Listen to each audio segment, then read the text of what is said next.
The police received a report from a farmer. Martin and Rust went to the remote and unmonitored village where the body was dumped. They saw the woman kneeling under a tree with antlers on her head. The body was in a strange posture. The woman's identity is unknown, and even experienced officers did not know what to do with it. Rust put on his gloves and went forward to check. There were ligature marks on the wrists, ankles and knees, multiple superficial stab wounds on the abdomen, bleeding around the throat, and lividity on the shoulders, thighs and torso. Rust determined that the victim died somewhere else and dumped the body here. Rust wrote down all the small clues such as antlers and strange posture in the book, especially the tripods on the ground and in the air.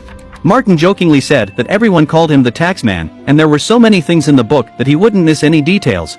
Rust has always believed that a lot of the truth is often hidden in details. Martin asked him what he had found, and Rust gave his analysis. This is gonna happen again. Nor it's happened before. It's fantasy enactment. Ritual. Fetishization, iconography. Decent odds she was a prost. Me might not have known her.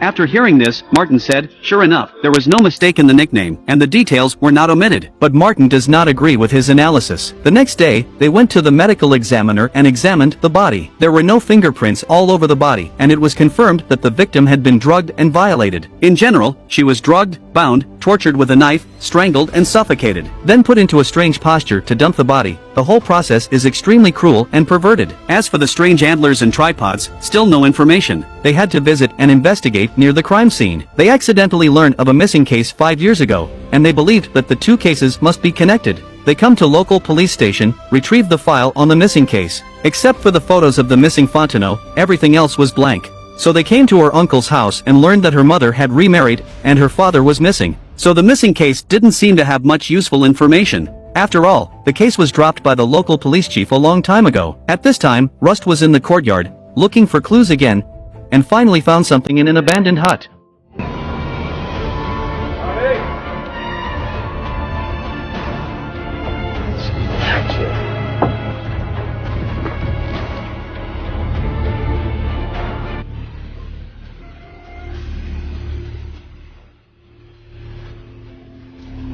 Inside on the floor on the right.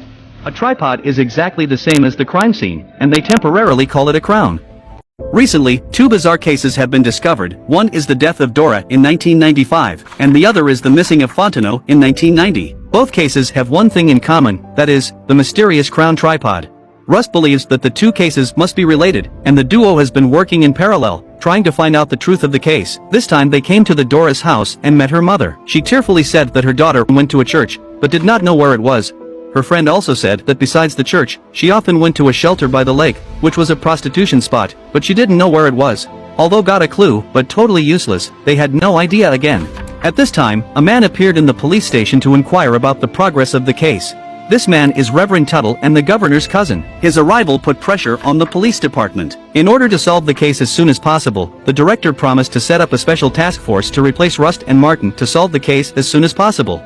Rust directly said that this was a political routine which angered the boss, but fortunately, Martin hurried to make up for his rudeness and bought them 2 weeks to solve the case. Rust had been undercover for 4 years, experienced great mental torture and had to rely on some illegal drugs to fall asleep every day. But when Rust was buying medicine, he accidentally learned about the shelter. So they rushed there the next day, and sure enough, everyone here knew Dora. But there is no useful information, only a friend of Dora gave him her bag. And Martin looked at the girl in front of her, suddenly advised her to be good, and gave her some money before leaving, asking her to find a good job. Rust found her diary from the bag, which was full of nonsense, king in yellow robes, kakusha. They could not understand these words, but they found a leaflet of the church, so they came to the church according to the address, but they found that the place had already been burned into ruins, and searched all the corners. Just as they were about to give up, Rust suddenly found something. Marty.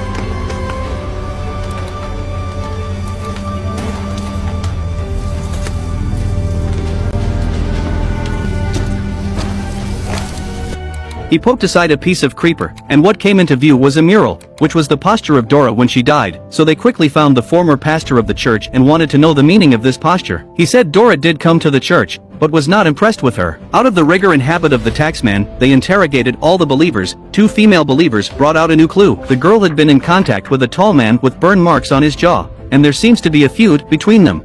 A mysterious murder panicked the residents of the whole state, and the dead knelt on the ground wearing antlers, which many people thought was extremely evil and depraved. Rust and Martin ran around to investigate all the clues and vaguely caught several puzzling features. First, the antlers point to the mysterious religion. Second, the crown tripod has appeared in 2 cases. Third, the mysterious pattern behind the deceased. 4, a man with burn scars on his jaw. Every time they get a clue, soon end up at a stalemate. They interrogated criminals with criminal records, especially those with burn scars, but found nothing, which made Rust, who already had insomnia, even more anxious, and also made him spend all his sleepless time looking through old case files. 3 days later, another case appeared. I found one. I think another girl. Earlier. Rust found an ordinary case in the old file. During the flood in 1992, the police recovered the body of a woman. Rust found the wound on the victim's body, which had been drugged, and the mysterious pattern behind it was identical to that of Dora. They found the grandfather of the deceased Leanne. He kept complaining and gave them a classmate book. And they found that Leanne's school was sponsored by the Tuttle Foundation. And Tuttle is the priest who appeared at the police station before. Is there any connection between the two? They came to the school and found that the school had already been closed. Rust hasn't started the investigation yet. Martin immediately urged Rust to leave. It turned out that Martin got the information about a man named Ledoux, who committed a lot of crimes. There's a meth lab that produces the same meth that was detected in Dora and Fontenot. More coincidentally, this Ledoux is a cellmate of Dora's ex-husband. They thought it was very logical. So they issued an arrest warrant for Ledoux and arraigned Dora's ex-husband. You had Reggie Ledoux take her out, didn't you?